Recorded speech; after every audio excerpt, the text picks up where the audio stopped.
আমাদের এইদিকে আজকে দুদিনের প্রচণ্ড বৃষ্টির কারণে মানুষের সব পথঘাট সব ডুবে গিয়েছে। তো আমাদের এই দরজায় এবছর নতুন মাটি ফালাইছিল, যার কারণে আমি কিছু হাইব্রিড পেঁপের চারা লাগিয়েছিলাম।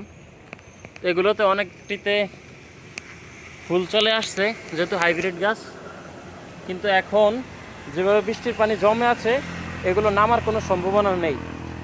এমতো অবস্থায় এগুলো কি কোনোভাবে বাঁচানো যাবে? মানে যদি উঠিয়ে অন্য জায়গায় লাগাই তাহলে কি এগুলো বাঁচার কোনো সম্ভাবনা আছে কি না? এই সবগুলো এভাবে তলিয়ে গেছে, একদম এভাবে তলিয়ে গেছে। অভিজ্ঞ ভাইরা জানাবেন যে এগুলোকে কোনোভাবে কি বাঁচানো যায় কি না। মানে এত উপরে পানি ওঠার কোনো কথা ছিল না, এই জন্য এগুলো লাগিয়েছিলাম, কিন্তু পানি নামার যে পথগুলো সেগুলোতে মানুষ ঘরবাড়ি করে আটকিয়ে দিয়েছে, যার কারণে কোনো পানি নামতে পারতেছে না। এই যে সমস্ত বাড়ির পথগুলো ডুবে গেছে প্রায়। এখন এমতো অবস্থায় এগুলোকে কি কোনোভাবে বাঁচানোর সম্ভাবনা আছে কি না?